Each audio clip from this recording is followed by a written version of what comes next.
কি ভাবছেন? আপনি মাটির নিচে সুড়ঙ্গ করে আসবেন, তারও সুযোগ নেই, খুঁজে বের করে ফেলবে। মরুভূমি হয়ে আসবেন, ড্রোন উঠতেছে উপরে, আপনাকে আইডেন্টিফাই করে ফেলবে। আর এইভাবে এদের মতো যদি কার্গোর ভিতরে করেও আসতে চান, খুঁজে বের করে ফেলবে। দেখুন, কার্গোর ভিতর থেকে খুঁজে বের করতেছে। আমি দিনে অন্তত 3 থেকে 4 বার চেকে পড়ি, আর সপ্তাহে অন্তত 3 থেকে 4 বার জেদ্দায় যাওয়া হয়। জেদ্দা থেকে যখন আসি, চেক পয়েন্টে যখন দাঁড়াই, তখন দেখি গাড়ি কিভাবে চেক করে। আমাদের গাড়ি থেকেও সৌদিয়ানদের গাড়ি বেশি চেক করা হয়।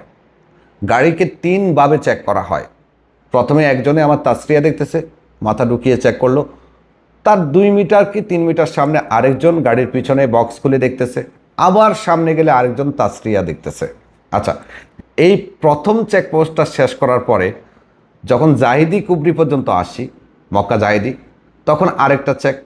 সেখানে অবশ্য মুরুরের চেক, তারাও অনেক সময় তাসরিয়া চেক করে, পিছনে কেউ আছে কিনা চেক করে। সব থেকে মজার বিষয় হলো যে এখন অনেকেই আছে যারা অবৈধ হজের ক্যাম্পেইন করে, ভুয়া হজ প্রচারণা করে। ওই যে দেখছেন না, টাকা সহ ধরছে ভুয়া হজ ক্যাম্পেইনের অপরাধে। কেউ দয়া করে ভুয়া হজ প্রচারকদের কাছে গিয়ে বিপদে পড়বেন না। হজ বৈধভাবে করার জন্য বলা হচ্ছে। আপনি ইলিগাল ওয়েতে হজ করার সুযোগ সৌদিতে এখন আর পাবেন না।